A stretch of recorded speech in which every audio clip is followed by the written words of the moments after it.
films like Sarangi. We did a business of 51 crores. Since you are the director of the movie, sometimes when you are the one who's creating it, you always find those minute flaws and those minute things which are not at par according to you. So are you satisfied with the work? A French filmmaker asked me, how many team members were there in your team? I said like 5, and that's including actors. And he laughed at me. For his film, which was like shorter than mine, 15 minutes, right? He had like 21 people, excluding actors. When we started Lipstick Golai, we just had like, there were like no money on the set. So I called up these vendors from Calcutta, and I told him that I will pay you later. You just lend me your lenses and all that. Right? We used a basic camera. Before we jump into today's episode, we're recording from a space that's not just a venue, it's an experience. Welcome to the all-new revamped version of The Tribe by High Spirits. Now, reimagined with fresh energy, bold flavors, and a vibe that feels just right. Located at the 3rd floor of Planet Mall, Sevak Road, Siliguri. The Tribe is the modern-day shout-out of the legendary High Spirits Cafe and Pub, a name that's been changing Siliguri's food, art, and nightlife culture since 2012. With its brand new look, a multi-cuisine twist, and an ambiance that celebrates stories and creativity, The Tribe is where conversations come alive. And that's exactly where we are today. So sit back, plug in, and let's get into it.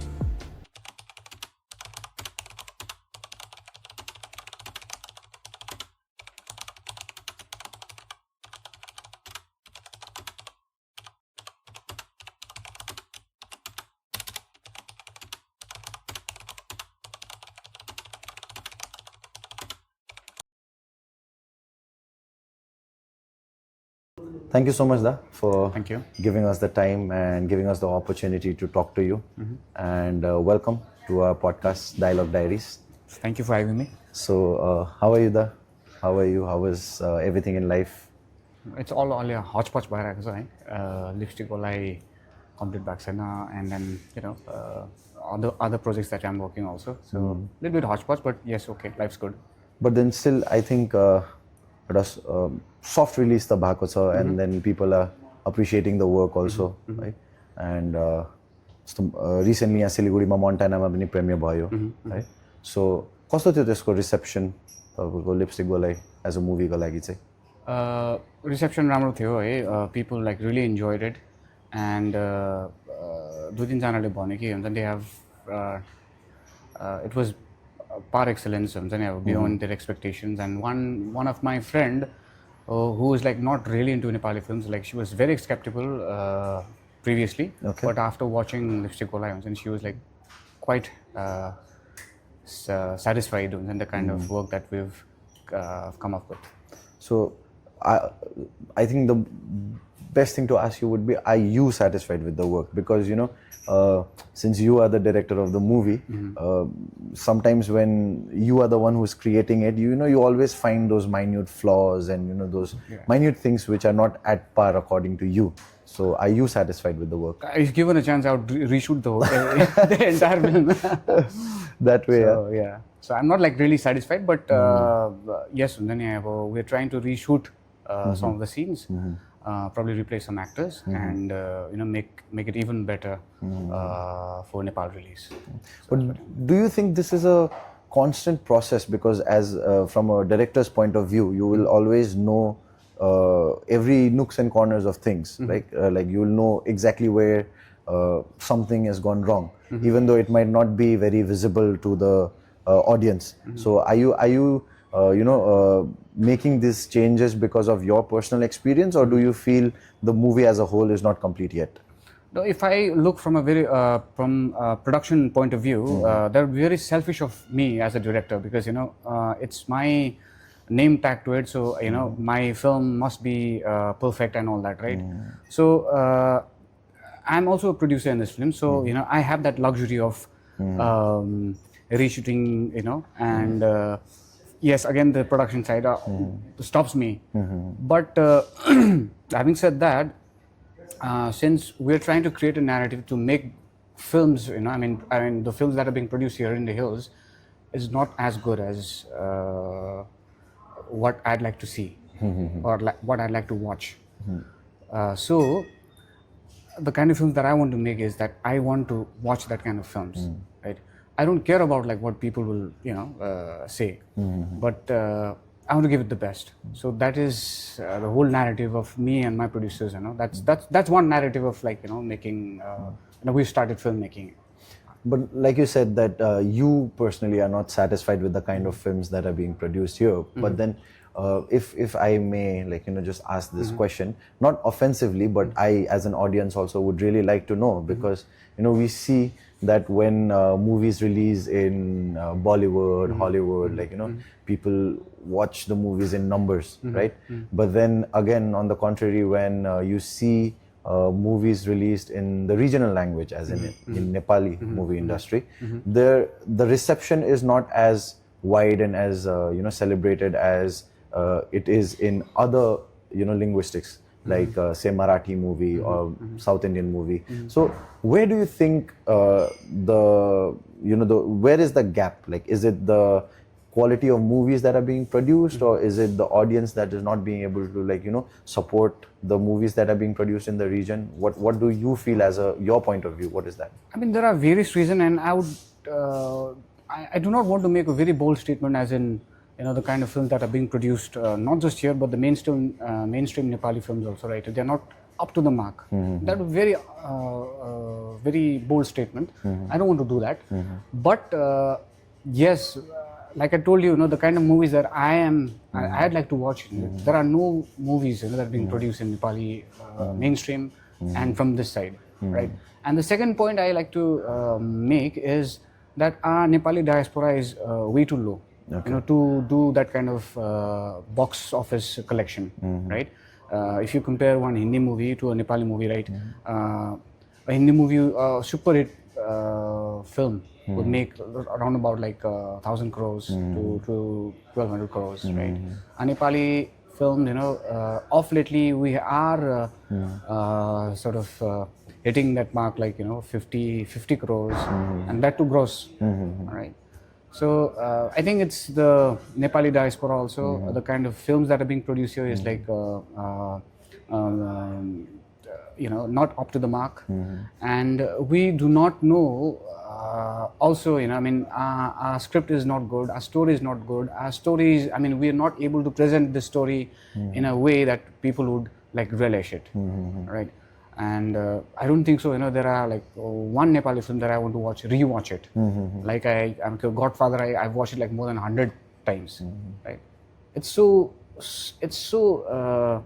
immaculately made, So in production wise also, we do not know the know-how also. So there are many factors as to why Nepali films are not performing well economically. In fact, even us as audience, we just when we watch a Bollywood movie or when we watch a Hollywood movie or even South movie, as a matter of fact, we just look at the end result, right?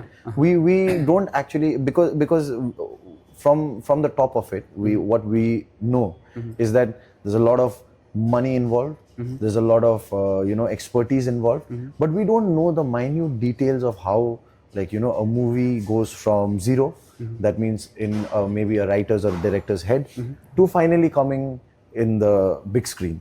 So if you could guide us as how the movie is made from 0 to 100 to coming in the big screen, then maybe we'll try to understand even better that what is exactly lacking in the industry, in the Nepali movie industry, than in other subsequent industries.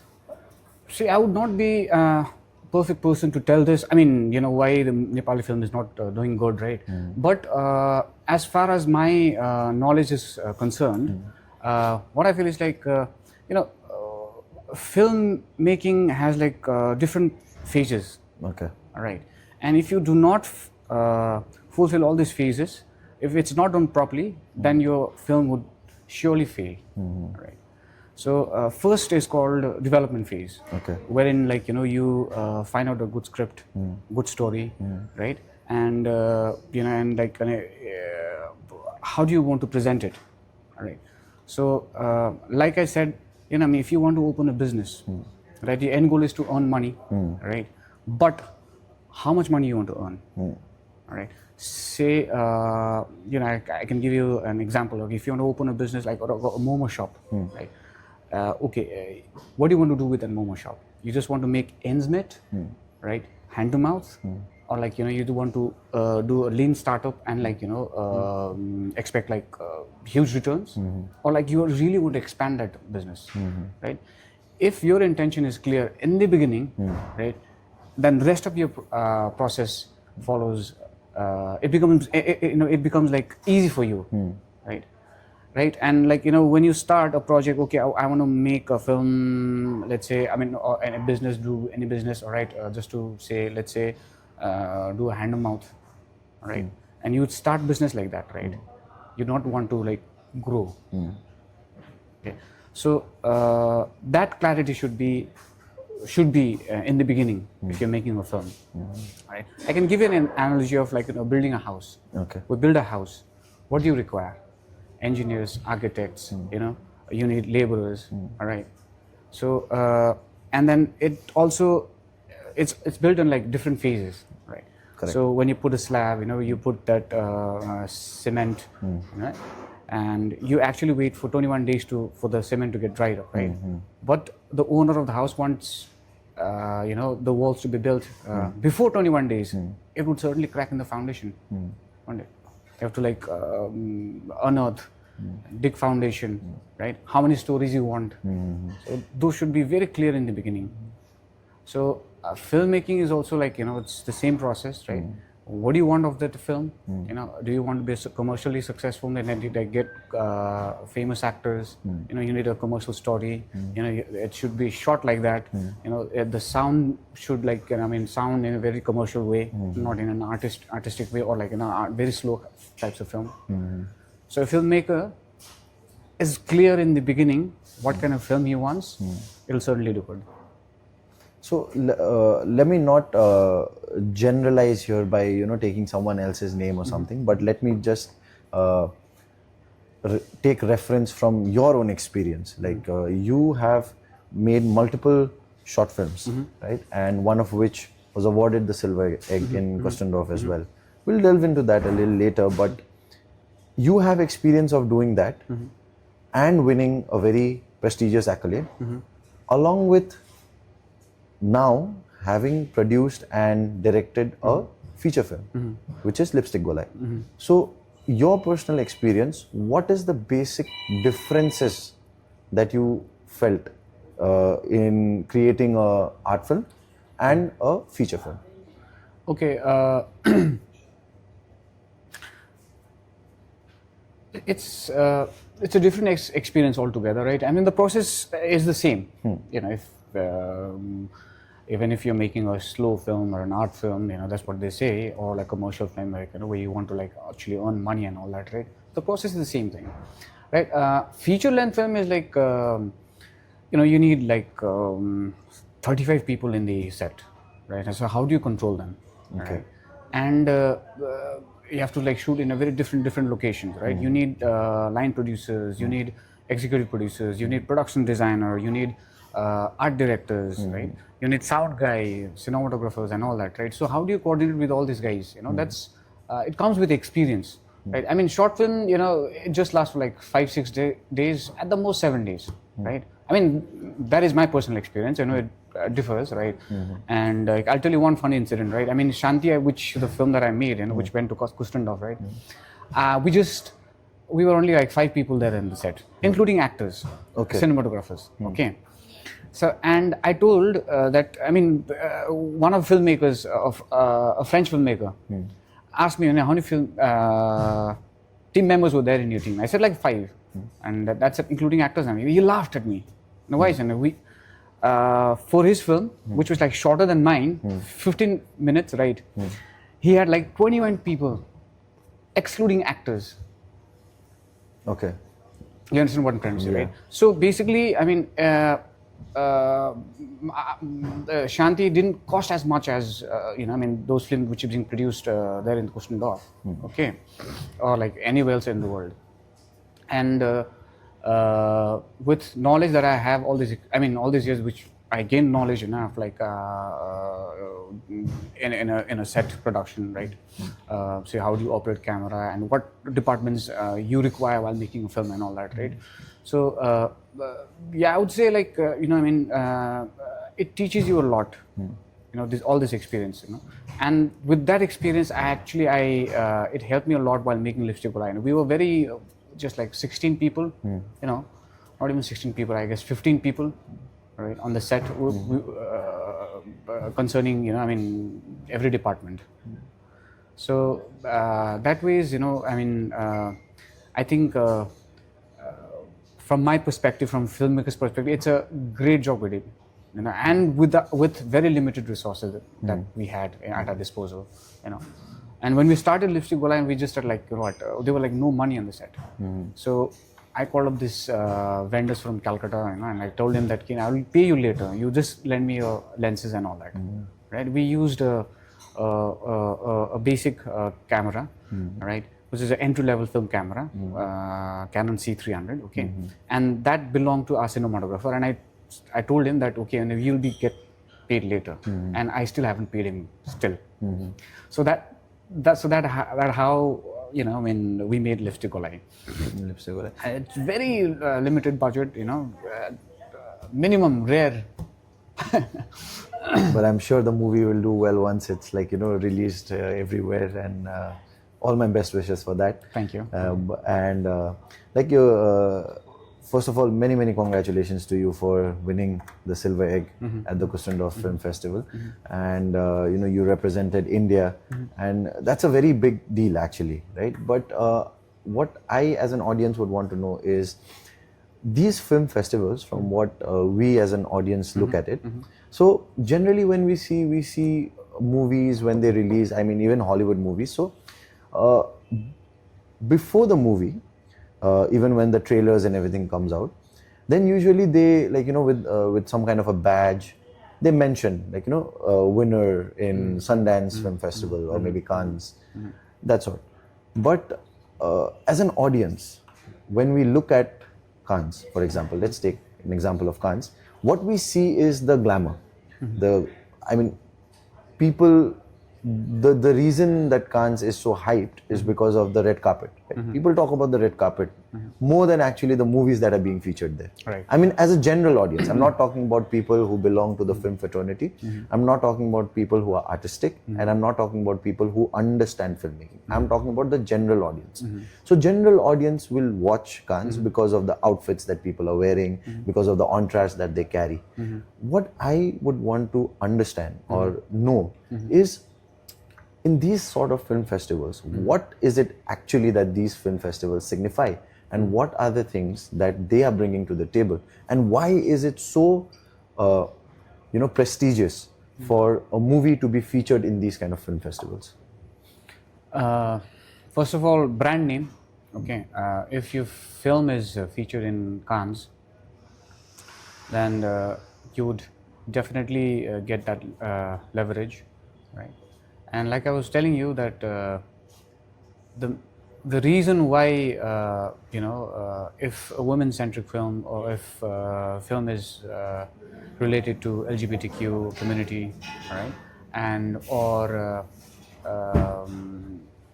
the Occidental, if you're if your narrative is against the Occidental ideologies or Western ideologies, I would say, right, or pro Oriental ideologies, then it makes these people are actually, what they're trying to do is they're trying to set a narrative, as in women should have all the liberation, or LGBTQ people belong to, those who belong to that community, have certain rights, so they are building this kind of narratives. So if you make film related to that issues, right, your film will be definitely featured in Cannes or all the prestigious film festivals, right? And why are they doing this? Is, again, I could tell you, right? According to Michel Foucault, a French philosopher, what does he say is that knowledge is a form of power. When you have the power, you can control the society. right? And this is again Western ideologies again. So, I mean, that is what I like to believe, right? And for us, like, you know, people like, you know, this films that are coming from third world countries, like such as India, Nepal, Bhutan, right? Bangladesh, and all Southeast Asian countries and South American countries, right? What I like to believe is, like, you know, they want to really uplift this so that they have the, you know, they earn a good reputation among the people. So that is the reason why, you know, people, most of the films are getting selected from these countries, except for Anora, which is again, which won the Oscars this year. It's a beautiful film again. So yes, so that's it. So how was the feeling of, you know, being featured in Kustendorf, and how did that come for you? Is there a way that you like, you know, you kind of like you fill it up for, like, you know, you are presenting your film, as in like it's kind of a competition that you present your film, and then there's a board of, like, you know, panelists who finally select the films that are shortlisted. Is it something like that? Or, Yeah. So it's like that. So you put up your film to them, and then they finally select it. Yeah, yeah. I mean, we'll have to first share the preview cut. Okay. And if they like it, so they'll ask us to send us DCP, digital cinema package. That's a format. Okay. You know? So we have to send that to them, and they'll show the film. So the initial selection process is done by a panel of, you know, and a group of people. And then the last, I mean, in Kustendorf, there were like 17 films, short films selected from all over the world. So there were like 4 or 5 juries. So they see, and then they watch, and then they come to a conclusion, okay, who's going to win and all that. It was a great feeling, Kustendorf, yeah. So, but when did you start shooting Lipstick Golai? Before Kustendorf?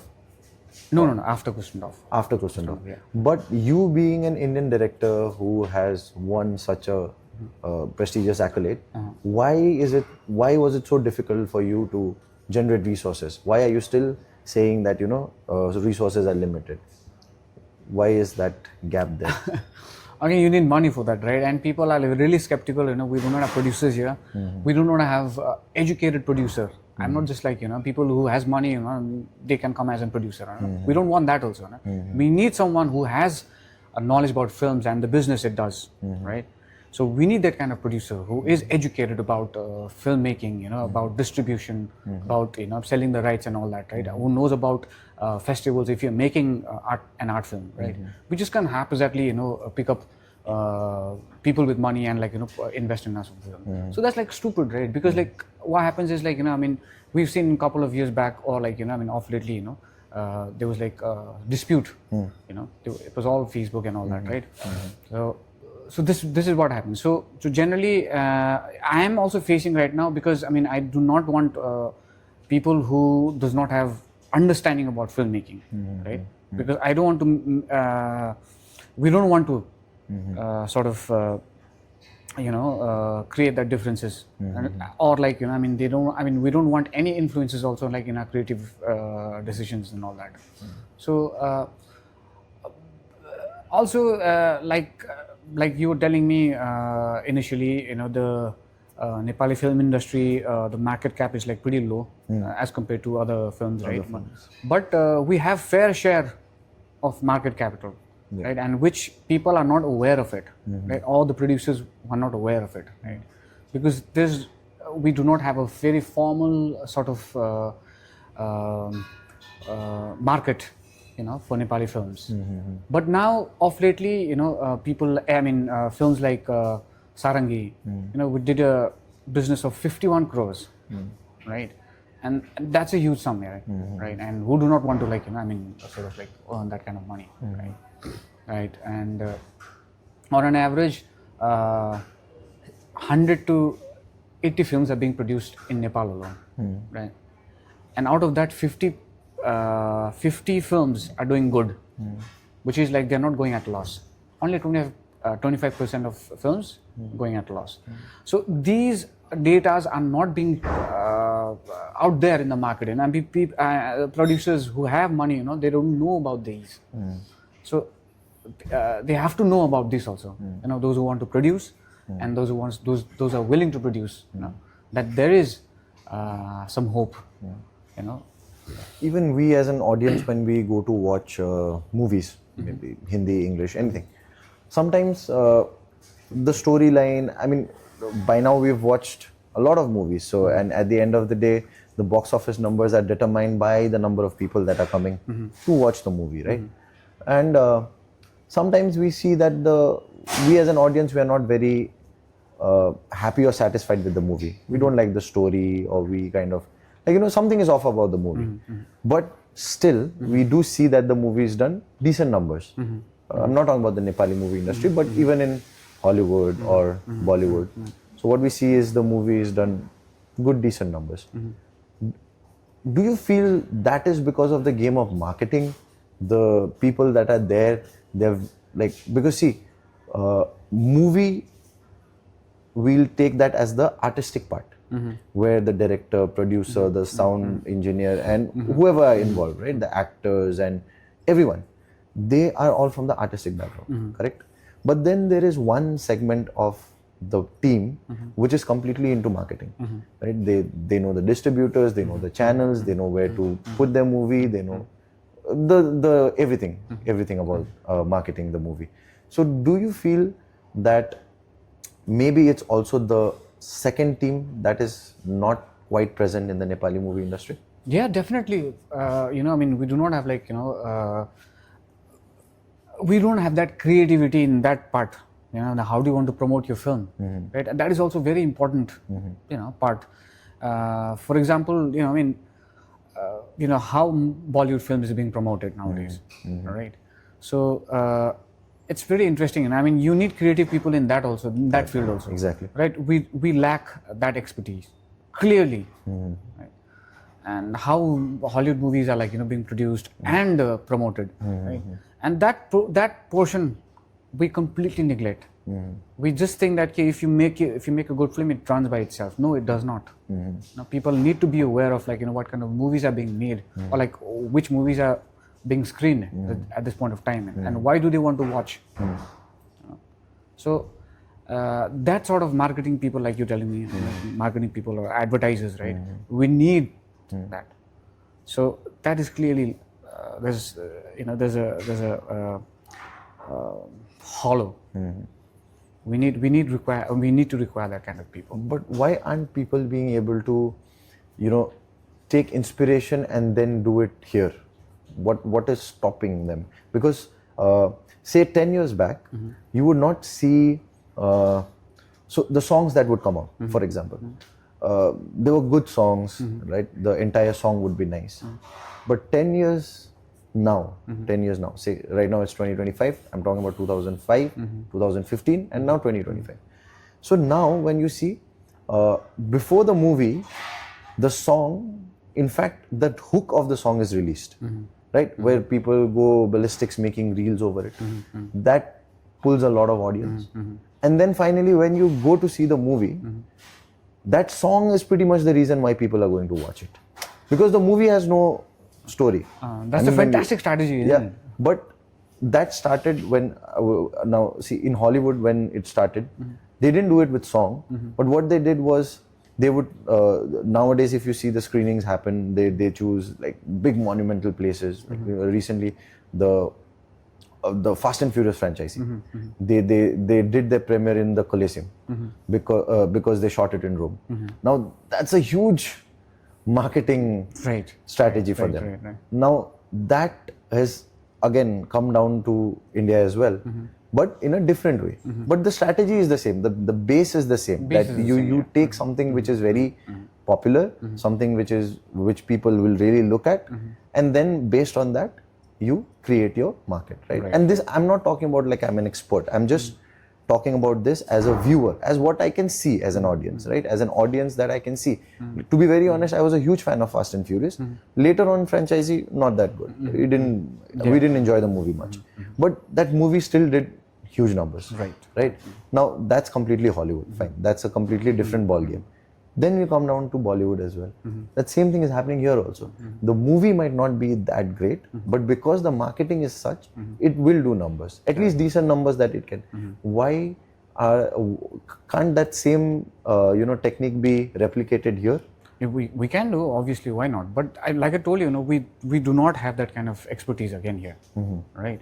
And like I told you initially, the intention of filmmaker or the producers, what do they want to with this film? And how do they want to, first of all, what do they want to do with this film, right? Do commercially good, or do they're just like looking for festivals, right? So that if that intention is clear, then you will find a way. If I want my film to do like commercially good, then I'll find, I'll go lengths, to promote this film, right? And obviously, the producer has to know about these things. That how do you promotion and all that. And actually, promotion requires a lot of money because you need creative people, right? You need an expert, right? Not random people can do it. I cannot do it, you cannot do it, but people who is in the business, this kind of business, they will do it, and they know exactly what to do and what not to do with your product. So your intention should be clear in the beginning, and we clearly lack those kind of people, and our producers are not well informed about these things. So talking from your personal experience, what were the obstacles apart from resources? Resources was already there, but apart from that, what was the other technical obstacles that you faced while shooting Lipstick Golai? First of all, right, we had like I told you, it's a C300 Canon camera, which is good, for broadcasting and all that, right? We had a very limited set of lenses, right, and there were very few people on the set, we didn't have any errand boys and all that, right? Our art director was like running around with water and all that, right? And I myself sometimes serve tea and all. So we were we didn't have any errand boys and girls, and the thing was that we covered 19 locations in 21 days. 19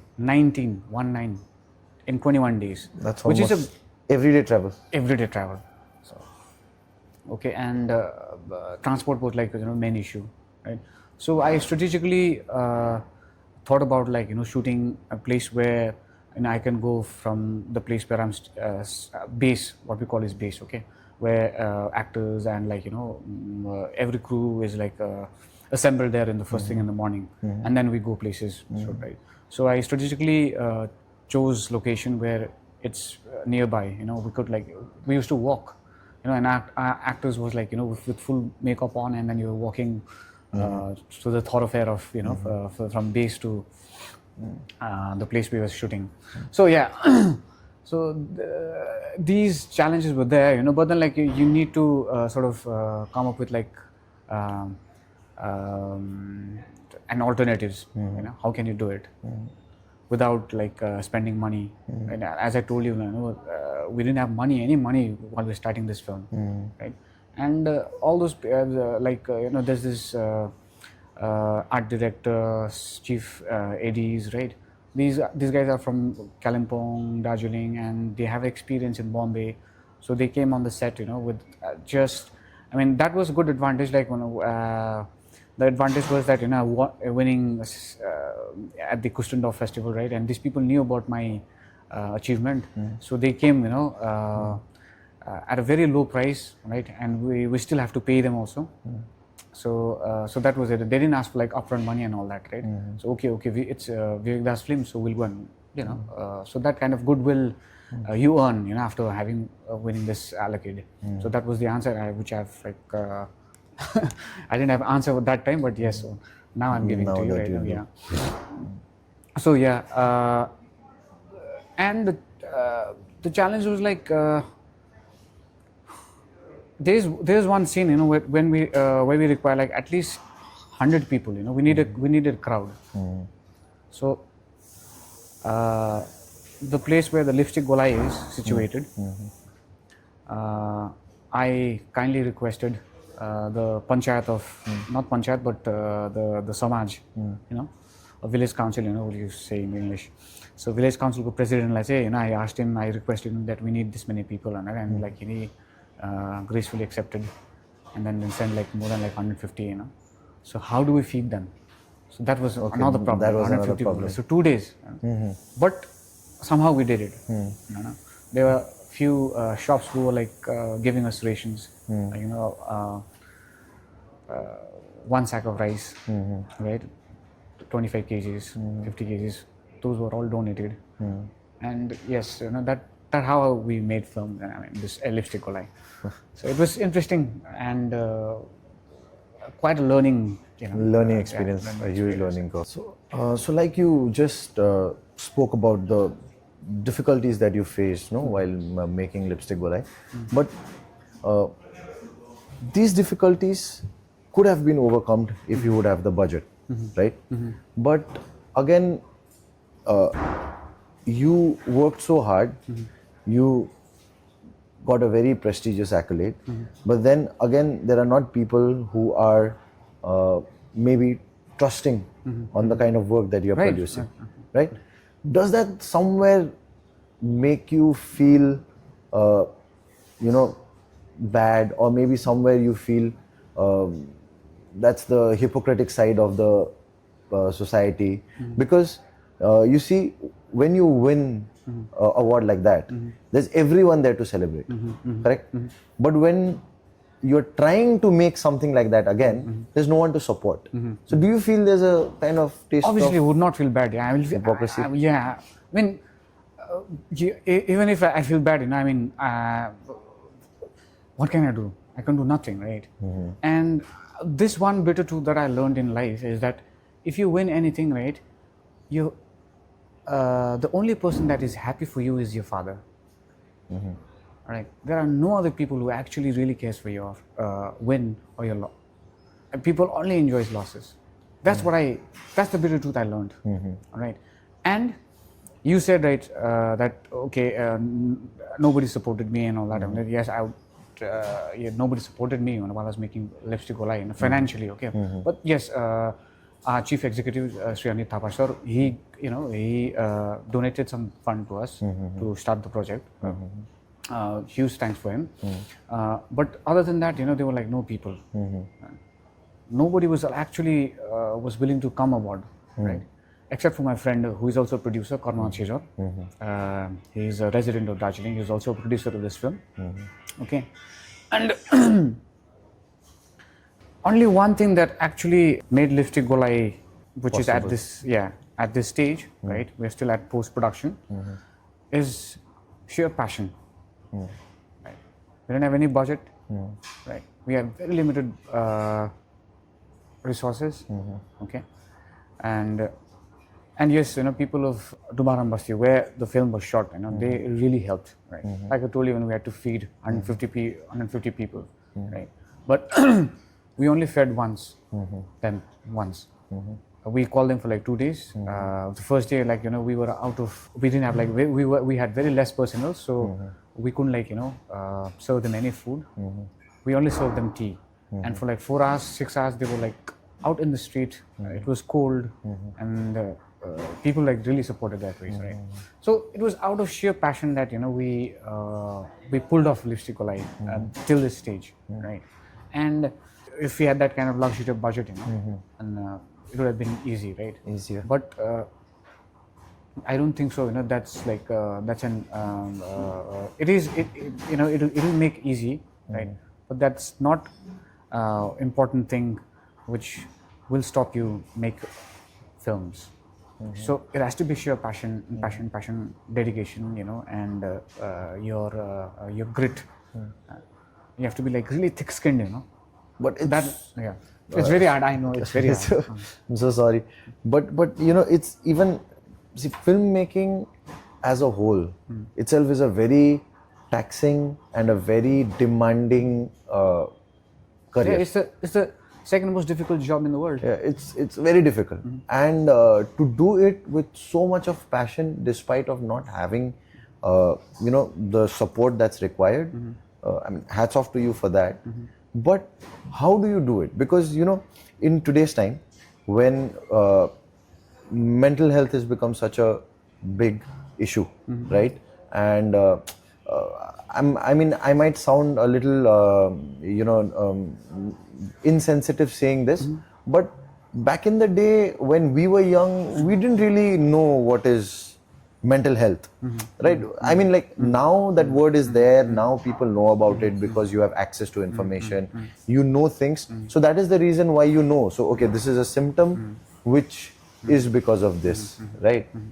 But back in the day, we didn't know that. I mean, that made all the worse, right? Now you're informed, okay, you have this thing called depression and all that, you know, and then you get, again, psyched up. Okay, am I into depression and mental health and all that bullshit? I'm sorry, but yes, I mean, me too, I don't want to be insensitive sounding like this, but it does like really, screws your mind. It does like really screws your mind. But despite of all of these problems, now you of course know about it. But then, despite of all of that, you are still so passionate when you talk about your movies, right? You're so passionate talking about Lipstick Golai. You are still, despite having so many problems and the movie is still in post-production, even though you had a soft premiere, you still are looking to have a full-fledged premiere. That means that you're surely passionate. It's clearly driving, this whole project is clearly driven by passion. But you, according to yourself, judging your own self, how long do you think you can sustain? I don't know, as long as I can sustain. I mean, I can't like give a definite number, but yes, there are other filmmakers, in the past also and future, in the future to come also, there will be filmmakers like me who will face problems, right? And I can give you one example, Gandhi, the film Gandhi, David Attenborough made the film, It took him 20 years to complete that film. 20 years, and we are just like, what, 1.5 years now? So compared to that, it's nothing. So, and there are other filmmakers like Gangs of Wasseypur. It took them like 5-6 years to complete that film, right? I don't know, but yes. But it's there, it's given, And if you want to be a filmmaker, you'll have to know about these things, right? And take a chance. I really like the movie Gangs of Wasseypur. I mean, like whatever public says about, whatever the story implicates, but even I was seeing the show, the kind of the podcast show. So they completed, I think, 20 years or something like that. And they were speaking about how they made the movie. And Anurag Kashyap, I really like him as a director. I really like him as a director because he's very bold with whatever he does, and he's a very passionate filmmaker. Very passionate filmmaker. He doesn't go for. Of course, I'm no one to comment on his film, but as a viewer also, I mean, I like the way he says his stories. I like the way the main thing that I like about him, that he's unapologetic about what he's doing. Because there are people who are doing it, but then they're kind of faking it. Right. They don't actually want to do it, but they're kind of doing it. But then piche se they are like, no, maybe yes, maybe no. Yeah, politically correct. Trying to be politically, but he isn't like that. He isn't like that. He is like, this is me, this is my talent, this is my movie. You want to watch, watch. You don't want to watch, don't watch. And that worked out for him. Right. People, I mean, big actors, big commercial actors, blockbuster movie actors, they want to work with him, but he doesn't want to work with them because of the entourage that they bring. Yeah, no, I mean, that's one interesting fact also, right? I see this, the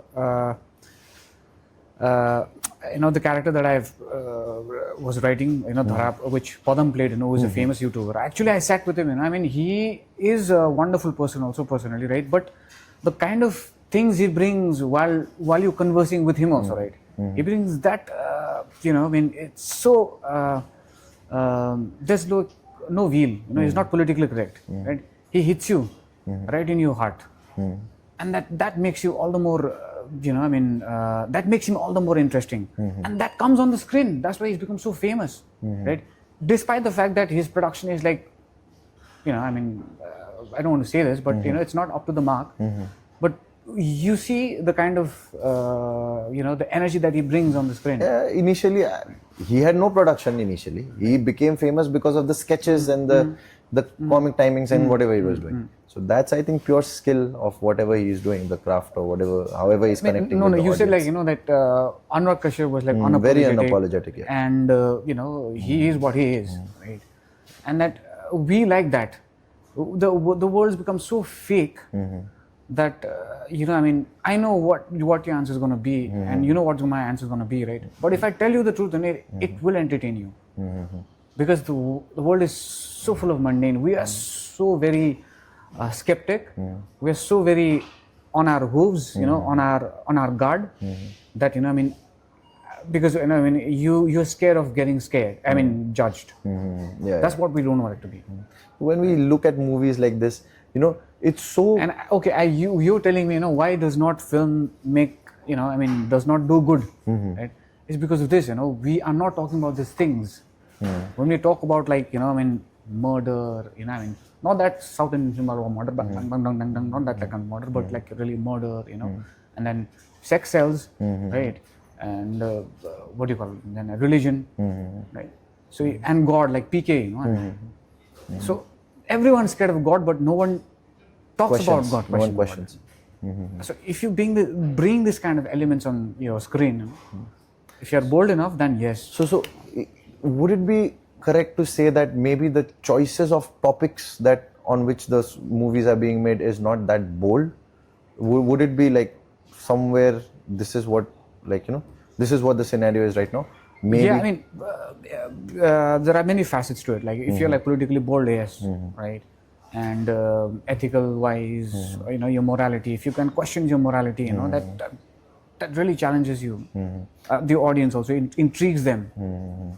Because even in like again we are going back to the same movie again, but when I heard the story when they were talking about how they shot the movie, he talks about how even he didn't have the budget, and the moment you land a camera on the on the land, you need to pay for it. Yeah. So he had hid cameras in different places, right? And the most flawless part about that movie is none of the actors at that point of time was a huge star apart from Manoj Bajpayee. But today, if you see, every person connected to that movie. Yeah, he built such a good platform for all these actors, right? Pankaj Tripathi, he is famous now. He's huge right now. Huge. Nawazin Siddiqui, Huge. Right. I love the actors because they are actors. For me as an audience, personally as an audience, I have one set of people who I love as actors, then one set of people who are heroes. So that heroes is very different and actors are very different. Very different. Right? And there are very few who are a mix of both. Like for example, if I need to say mix of both would be maybe Shah Rukh Khan or Ranbir Kapoor. Ranbir Kapoor, I think. Yeah. I like that he has a huge entourage as a superstar also, but he's really good in acting as well. But like Pankaj Tripathi, Nawazuddin Siddiqui, these people are great actors. They can portray their characters really well. Really well, yeah. And speaking about characters, I was going through one of the article from the Kustendorf Film Festival, where they have really appreciated the portrayal of your characters in that movie, in that short film, and also the shots that you have taken, static focus shots that you've taken. So, short films are very short, 17 minutes, 20 minutes. Like people nowadays, they are releasing stand-up comics more than that, more longer than that. But how do you manage to portray such a strong character, right, in that very short span of time? Because it's very difficult. You see, if I need to write an essay for 3 pages, I can fill it up. But if you need to confine it to 1 page, it becomes very difficult. So that requires your intellect and your instinct. Where do you draw the line, or like where do you sort of see? If I want to shoot this scene, like okay, do I want to take like wide shot or close up and all that, right? And then what you require is your instinct or your intellect. Whom do you listen to? Right? So filmmaking is all about that. It's balancing your intellect and your instinct. Okay. So what I did with I did not prepare on how I'm going to shoot Shanti. for example. Okay, they were like, I mean, I had some like images in my mind, but there was like this small little kid, 3-year-old kid. You know, you cannot direct her at all. How can you direct? And I can't tell her to go from point A to point B, or like, you know, tell your mama this, or you know, whoever the character was, right? Or you ask for it, whatever. So, I mean, how we shot that film was like in a very documentary way. The kid didn't know where we kept the camera. So I told the actor, the main actor, who is a wonderful actress, her name is Shantila Tamang, and I told her that, you know, you just play with the kid, all right? You pretend that she's your daughter, and you know, just like keep her occupied, and we'll take the shots and we'll do the rest. Don't worry about that. And she did exactly the same thing, and she blended so well with the, you know, with the child, and that's how we, you know, shot Shanti. It's how you treat the film, you know. Right? For example, if I were to direct a Marvel film, or like, you know, Marvel types of film, right? I mean, I would not shoot, you know, I mean, I would not take long takes and all that, right? And I will take it exactly, you know, how the audience wants to watch it. I mean, it's an experience, right? So that was one strategy, you know, or like, you know, that was like one treatment that we gave it to Shanti, the short film. And then, you know, in between it becomes like really dramatic, where Shanti, you know, kills this one dacoit, right? Hence, how do you create that tension? So we went like really close. We were just like showing the finger, I mean hands, you know, her nervousness and all that, right? So then again, like I told you, you know, then whom do you listen to? Your instinct or your intellect? So that's comes with your experience, I guess. With experience. And like, you know, if you do a lot of research, right, and your experience also, and not just like, you know, making films and all that kind of experience. I'm telling you, but life. You have to experience life to make art, to imitate art, or like to imitate. It's and you know, even like you said, take those close-up shots, show the hands, show nervousness. I mean, the entire movie, if you're watching a movie, sometimes the audience just gets so into the movie because of the way it's shot also. Am I right? Am I right? Because that's editors play, you know, how editors, like, you know, actually once the audience, I mean, how does he get inside the audience's head, all right, and see whatever's happening there. I mean, okay, so it's like I told you, cinema is an experience thing. It's an experience. How do you make your audience experience what you're trying to show? That is what matters. Because the cinemas that I have followed, what I've seen is, like, you know, few directors, they have the signatures, like, you know, they're directors whose first shot will always be a high-end shot of the whole city. Then I mean, the most go-to example for me would be Batman only, because that's one franchisee which many directors have directed.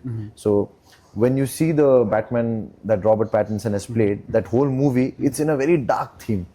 You don't see light at all. Even when it's a shot in the day, there's still, you know, a sense of darkness in the way they're shooting the movie, the way the grading of the color grading, with what's it's said, if I'm not wrong. So that keeps us very engaged. Like, you are right there, what's going to happen, what's going to happen, what's going to happen. Whereas when you see the Christopher Nolan one, then that is again very different, right? So that's what me as an audience has also noticed. How much of that do you bring to play when you, like, you know, when you shoot a short film like Shanti, and then a full feature film like Lipstick Golai? How much of the cinematography do you bring into play? Yeah, I mean, it depends on like the theme of the story. Okay, first, I'm not saying plot. Plot is different again.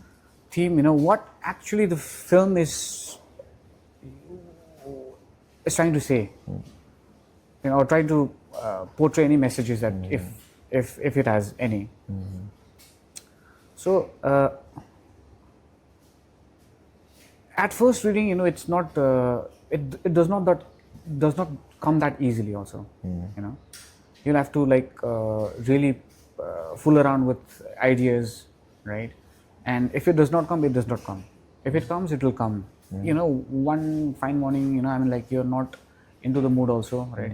Or when you're shitting also, or like when you're taking a puff with a cigarette, or like you're drinking a coffee, or you're talking to your friends, you know, that thing, Eureka thing happens. So, okay, so This is how this is how I want to like shoot this film.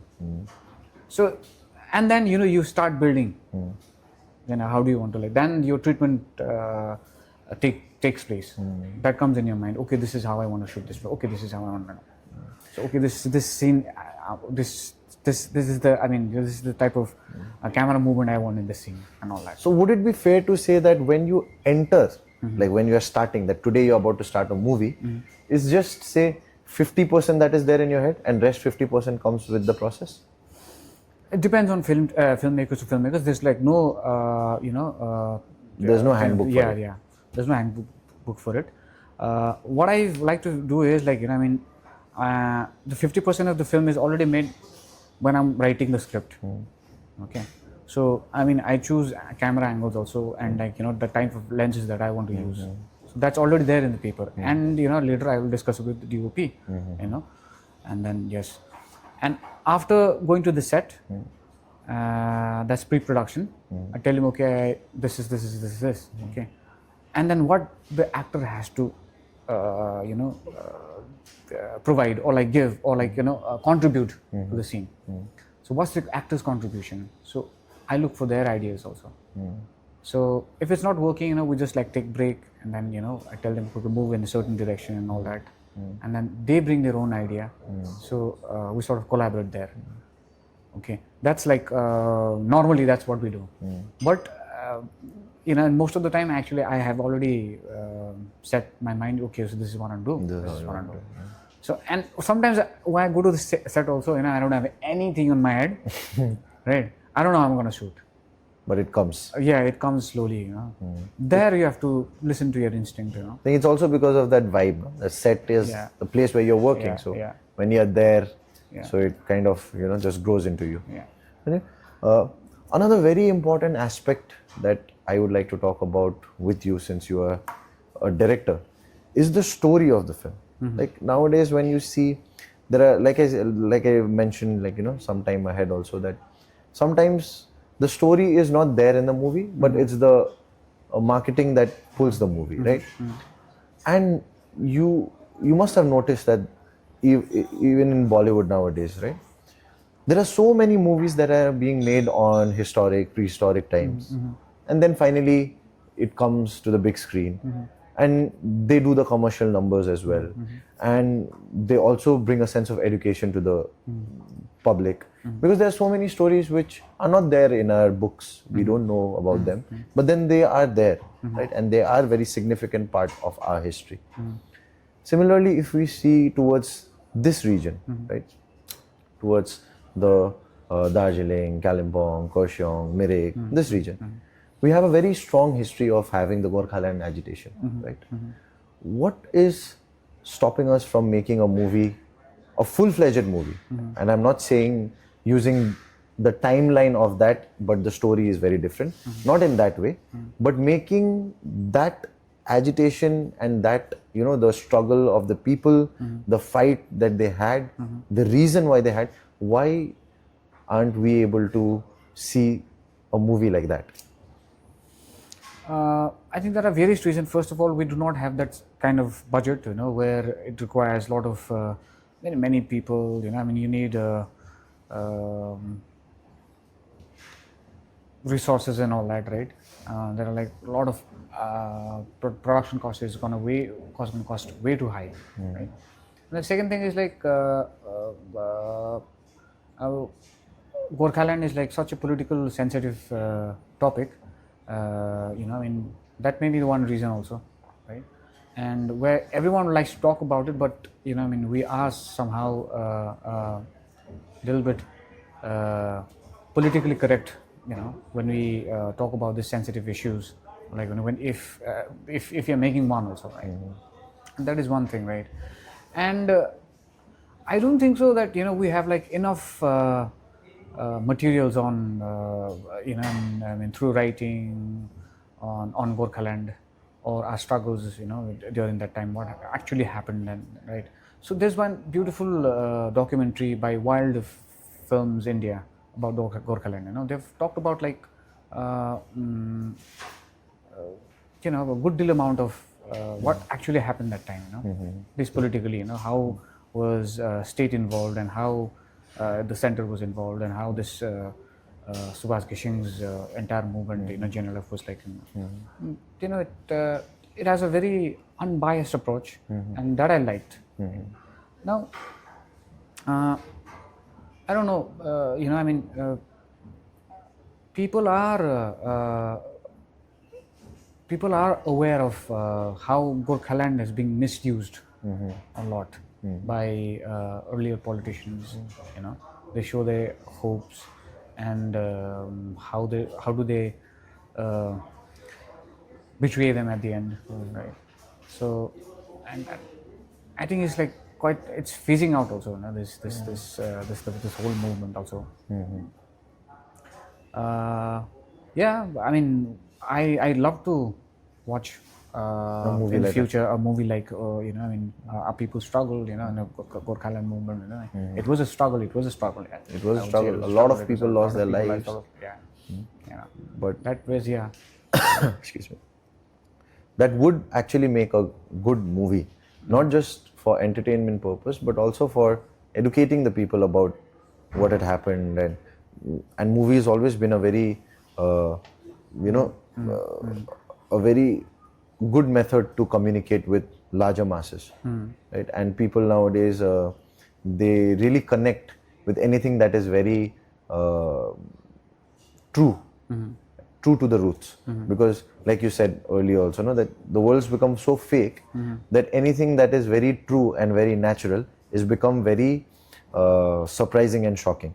Like for example, say a very simple example, like today if you say that, even if you see ads, say toothpaste mein namak hai, that's the go to say, right?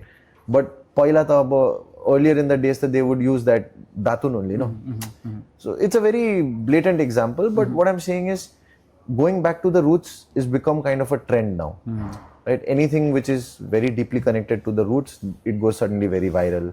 People suddenly connect to it a lot because there's so much of like, layers on top of different things, and people are not so like, everything is very different now. It's not so well connected to the roots. Because of the like big major corporations has to do.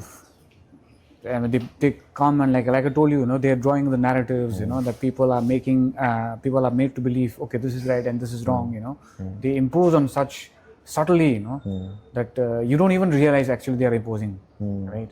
And but who's gonna build the cat? Yeah, exactly. So that's another thing.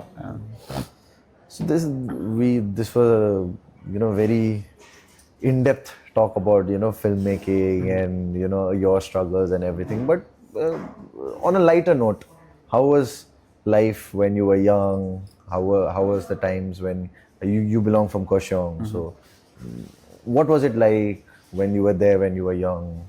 How did your schooling happen? So something about that. I mean, everyone's childhood is great, yeah, right, and that no one can deny the fact.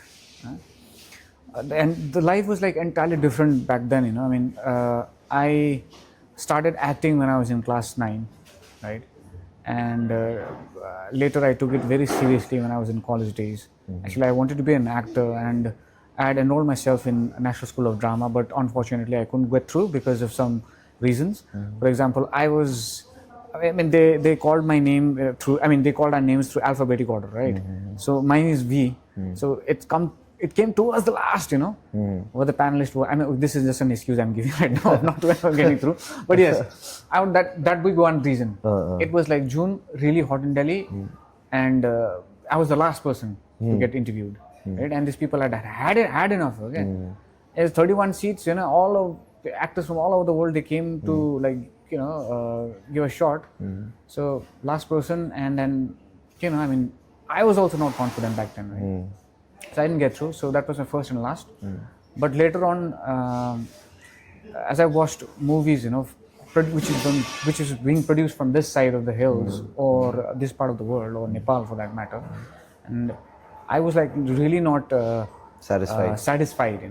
We can do much better than this, because the kind of films that I was exposed to was it's like beautiful, like Godfather, and Hollywood movies, even Bollywood movies were like great that time.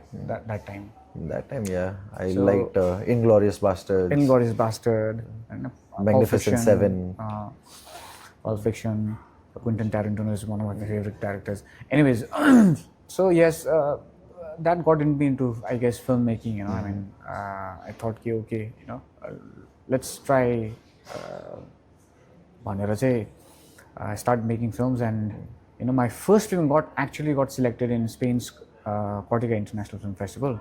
I shot it with a DSLR camera. Okay. And I recorded my dialogues in phone. And that got selected in Spain's Cortiga International Film Festival. And then I got like really boost. Okay. If I can do with my first film with this kind of resources, then why not try a bigger, try a bigger venture.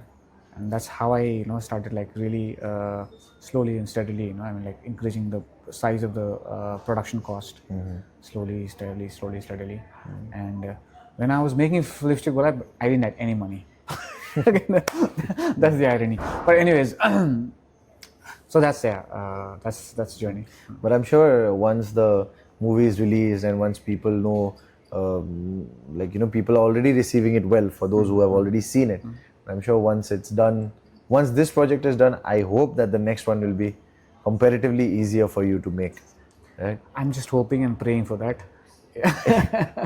Any upcoming projects that you're thinking about apart from Lipstick Golai now? Yeah, we are looking, you're saying that, you want to see film on Gorkhaland and all that. And mine is like, we are trying to make one web series. It's not Gorkhaland or Agitation. It's somewhat related to that only. And what's like the aftermath of that? What happened after Agitation, 1986 Agitation, what kind of mindset we've built. So it's based on the web series of the series is based on that. And we have another feature length project. So we'd like to start that this November, hopefully. It's called Yatra, and it's about like Ban Jhakri, Lem Lema, all the folklores characters that we have, right? So we basically, we're trying to make film out of that. So the script is already done, and we're looking for producers, and some of the investors are like also they are ready to come on board, and let's see how it happens. So I hope that all these things materializes out for you, and thank you so much, because that will be really lovely. And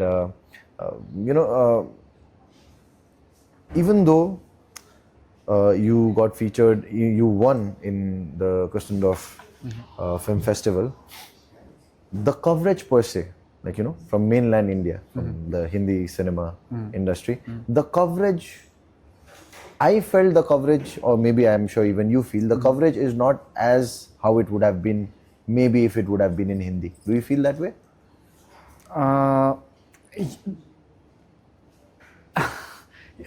Excuse me. Yes. I don't want to play the victim card or something like that, right? Yeah. Yes, that's obviously that's there and it's clear cut, right? I would not blame the entire community also, our community also, but you know what?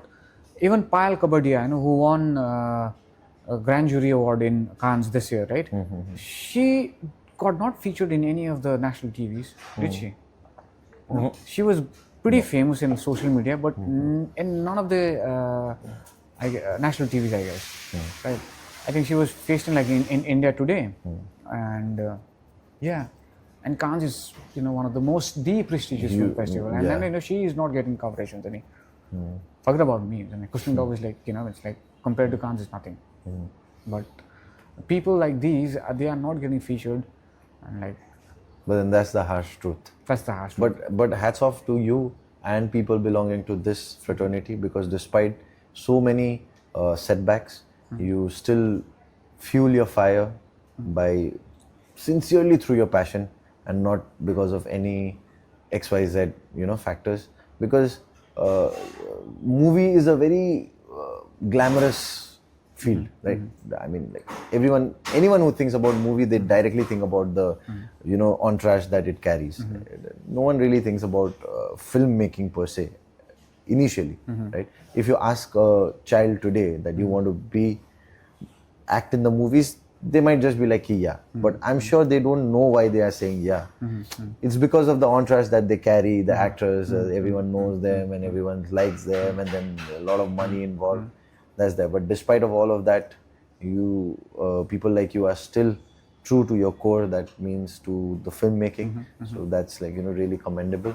And usually, there's a repeat question that I always ask to all our guests, and because that is thoroughly because I would want people to watch this podcast, the newer generation to watch this podcast and understand that, filmmaking is not just about the glamorous part. It's about the struggle, it's about the passion, it's about how you view your movie, right? And not just about that. So to a piece of advice that you would like to give to your younger self, or maybe someone else who who wants to be a filmmaker, what would that piece of advice be? Or how have you managed to stay so motivated even till today, despite of all the setbacks? Then what would that be? One piece of advice that I'd like to give is just always believe in yourself, never doubt yourself. And that's it's easier said than done. There are times when you doubt yourself, right? But always trust your both intellect and your instinct. Always trust that too, and where to find that balance. All right. So I don't know how do you get that and how do you tend to that juncture, where you can trust your instinct and your intellect, right? I don't know how, but it just came to me automatically. I would not say automatically also, but yes, after lot of trials and error, right? Maybe that would be one reason that I can trust my intellect and my instinct. But you'll have to be very thick-skinned. People may not disagree with you all the time, and how do you actually manipulate them to sort of agree with you and all that, right? So these are all another techniques that I've learned with time. So, but then if again, you should always listen to your critic also, because okay, that's from art, creative part I'm telling about, right? But and through life, in life generally, you'll have to be true to yourself, right? And again, that there also, really it really boils down to your instinct and your intellect. Your obstinate nature might be stemming from your ego, right? Or you just don't want to prove yourself wrong, right? So that part you'll have to really understand, right? Where am I going wrong? We do not want to actually be wronged, because of our ego, and that wisdom, that it has to come with time. And the more you do, experience life, then only I guess you'll be able to sort of distinguish between your ego and yourself and your pride and your, greed. These are all one major aspect, in one's growth, spiritual growth, or in your career growth, your business growth. So that's what I want to advise. Just know yourself first, right? And what do you want? Be very practical. Be what you want. You have to be very clear, right? if you want to be a filmmaker, then you'll have to forget about like getting married or getting into a relationship, right? Or having a normal life. You know. You'll have to be a little. You'll have to be a little crazy to be able to do this. And no, yes, I mean, if you compare myself and or like any other filmmaker with a regular worker, then we are.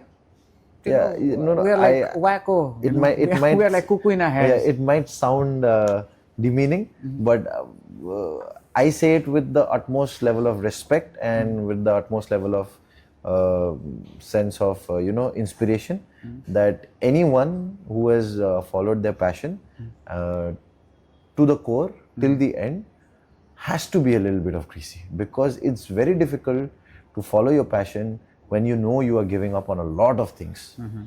So that has to be there has to be a little sense of crazy in that. Otherwise, how will you do it? I don't know how do you define as crazy, but I think so. And you should be a little cuckoo in your head to be able to do this. Yeah. So thank you so much, Da, for giving us the time, your valuable inputs, and the conversation was really nice. We got to learn a lot of things, and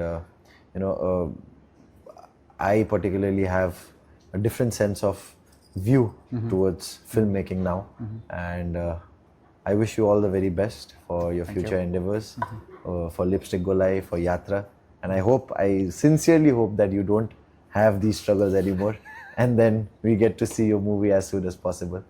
Thank you so much. Thank you so much, Da. Thank you so much. Thank you.